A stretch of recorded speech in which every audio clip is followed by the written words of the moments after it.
Hey guys, it's Darren, and here we are with the first part of this big project I'm doing. And instead of starting with chapter one of my book, which is called The Story, I know it's kind of whatever. That's all I could come up with because really it's the story. Instead of chapter one, I'm going to start with something called the intro. And this intro has to do with a particular story called The Fort. And it goes something like this. So when I was about 12 years old, I remember this very specific day when I was coming home from school. School was not my favorite thing. I was made fun of a lot. I had a very high-pitched voice, and the comments weren't very nice from my peers. And I had a very long bus ride, and we made a lot of stops, and mine was one of the last. So I was on this bus ride, and I remember just wanting to get home. I remember we dropped off a kid named Brian at his stop at Hood Circle, which was right before mine. I was 12, and we got to our stop. So you'll learn more about my childhood later, but we were very interesting as kids. We had a lot of unique things that other kids didn't. For example, we had a car, and we actually, we had several, in fact, but we would take our car and drive up to the bus stop, park it, get on the bus and go to school, and then come home, get in the car, and drive home. And occasionally we would pick up some of the neighbor kids. So on this day, I remember that one of our neighbor girls was on the bus, and I had driven that day. So we decided, I didn't decide, but we got off the bus. I took her home, and yes, I'm driving at 12 years old. Fun fact, I actually started driving at 3, but that's in another chapter. I took her home. I dropped her off, and when I finally got home, I was angry. There was a lot going on in my life at that time. I think a lot of 12-year-olds, I was in 6th grade. You're going through a lot. There's a lot on your mind. And I was just mad. And for whatever reason, I just remember that movie Holes. It was a Disney movie.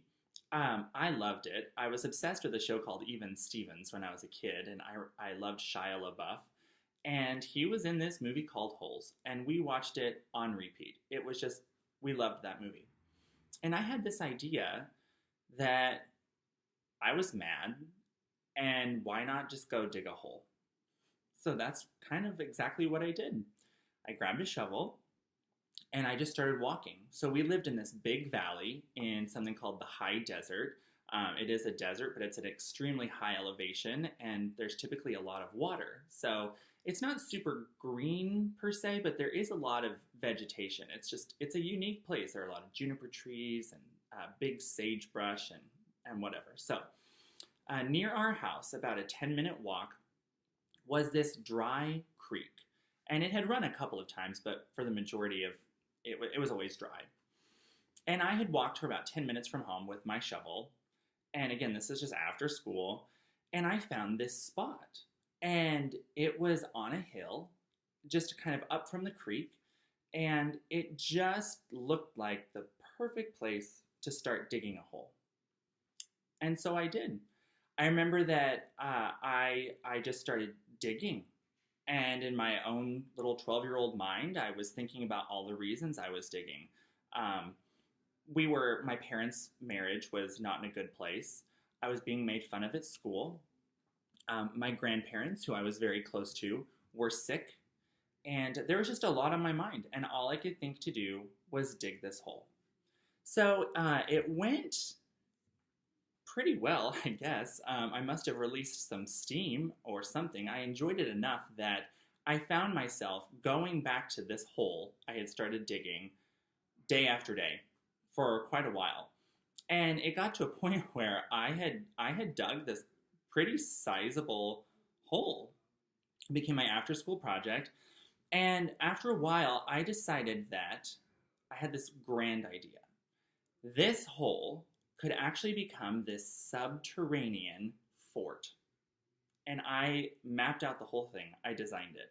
And I decided that it wouldn't just be my fort. It should be a fort for the neighborhood kids. And we had these neighbors that had 3 kids, and they were all like the same exact ages as my brother, sister, and I. So we were always just playmates and found found ourselves with each other all the time. I told him about it. It was a secret. My parents didn't know. And I decided to tell my sister. So here we were. There were 4 of us. And we are just digging this hole. And this whole grand idea about a fort is coming together. Our neighbors had purchased things for it. I had built stuff and drug it down and whatnot. So we're building this fort. So we're digging down, and basically, if you've ever dug a big hole, and we were lucky, we hadn't run into many rocks. We had run into some, but not a ton. The earth gets really hard, like really hard. And I mean, we're just using our parents' yard tools, right? We don't have picks and axes and things like that to break it up. But what we did have was a rototiller. So I remember that my dad had this rototiller. We lived in the middle of nowhere. We had kind of just everything you can think of. So there's this random rototiller, and I knew how to run it. So I decided one day that it is time to take this rototiller down to the fort. And the time at which my dad got home from when I got home from school to when he got home wasn't that long, so I needed to be pretty quick. So my plan was ready. I made sure that the rototiller fired up. I shut it off, and then I checked the gas because I needed a full tank of gas, right? And it wasn't very big. But we did yard work with the rototiller all the time, so I had an idea of how long it would go. So I took this rototiller, and I rototilled my way all the way to this fort. And I left this, just trail of earth behind me because I literally tilled my way down. So I got down there.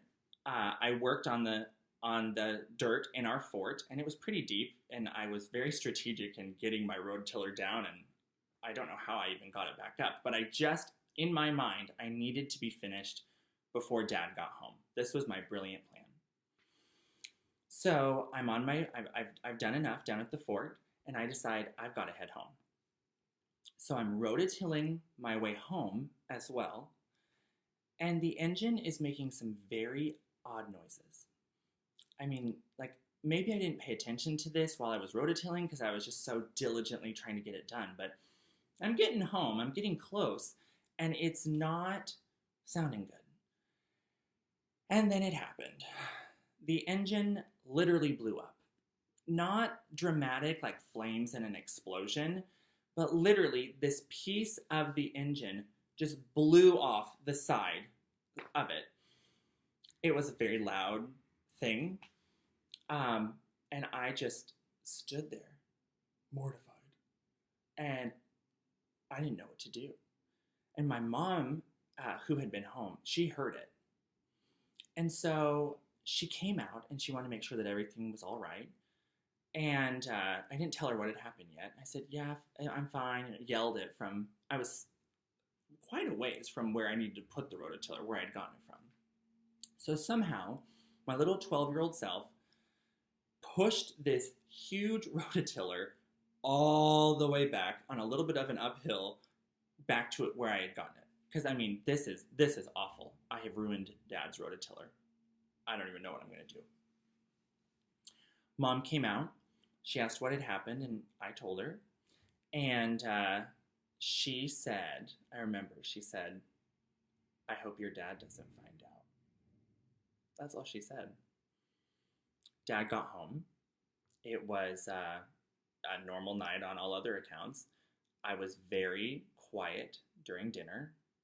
In my mind, he was going to get home and just for whatever reason, walk to his rototiller. He didn't. He'd had a long day at work and he got home. It wasn't until a couple of days later that, unknown to me, my dad attempted to start his rototiller. It did nothing. Literally nothing. The engine is blown. And my dad's a mechanic, so it didn't take him very long to figure out what was wrong. And as I mentioned earlier, I really couldn't keep this a secret because, one, that's bad, and two, I had left an entire, the evidence was right there. There was this entire trail, even several days later, of exactly where I had rototilled.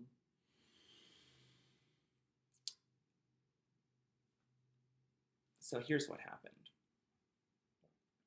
I knew this, but I had forgotten. The rototiller wasn't actually my dad's. It was my grandpa's. We called him Papa. And my dad said to me, I'm going to have to pay for this rototiller. And because of that, you're going to have to pay too. And I'll never forget, we had 3-wheelers and 4-wheelers and all kinds of stuff in our little compound. I sat there crying, and my dad rode off. He got on his 3-wheeler and just rode off. I think it was probably a Saturday or something. And I had this gut feeling of what was going to happen. And I sat there crying, and we lived in a valley. You could hear everything. And I just heard the revving of his 3-wheeler engine. It would rev and rev and rev. And I absolutely knew what was happening. He got back, and I decided after a little while to go inspect this. He didn't even say I was grounded, nothing like that. So I made my way down to my fort that I'd worked on for months at this point. And sure enough, my dad had decided to punish me by taking care of that fort. He had run his 3-wheeler through it a bunch, just rode. I guess it was a perfect place to have fun on a 3-wheeler. The sides were caved in, and this wall I had constructed and drug down myself on a 3-wheeler weeks before that, it was severely damaged. And I just sat there staring at it. And then I sat down in the dirt, and I just cried. I was 12 years old, and I remember just being as devastated as I had ever been about anything up to that point in my life. And for whatever reason, I am kind of fixated on this sagebrush, this huge sagebrush, and I just kind of stared at it. And all I kept thinking was, where's my shovel? I don't know where the thought came from. I walked back up to the house and found it, walked back, and I just started digging again. It was a very, I look back on it, and it was just this moment that I decided to take action. Like, what else was I going to do? I didn't want to keep looking at my destroyed fort. So we did end up finishing the fort, my neighbors and my sister and I. And it became our place. It became our little gathering place. But I'll never forget sitting there and thinking, I've got to keep digging. And I never borrowed anything from my dad again without permission. So that is the first intro into my book. The next chapter is called The Birth. It's kind of where most of us start out. Mine is a unique and interesting story. So I know that this is a unique project to have someone share their book orally like this, but I'm doing it, and I just appreciate if you've watched this through to the end, and you're always welcome to comment and ask questions, whatnot. So I hope you enjoyed the intro. Next Wednesday, I will drop chapter 1, The Birth. Thanks so much, and I will see you again soon.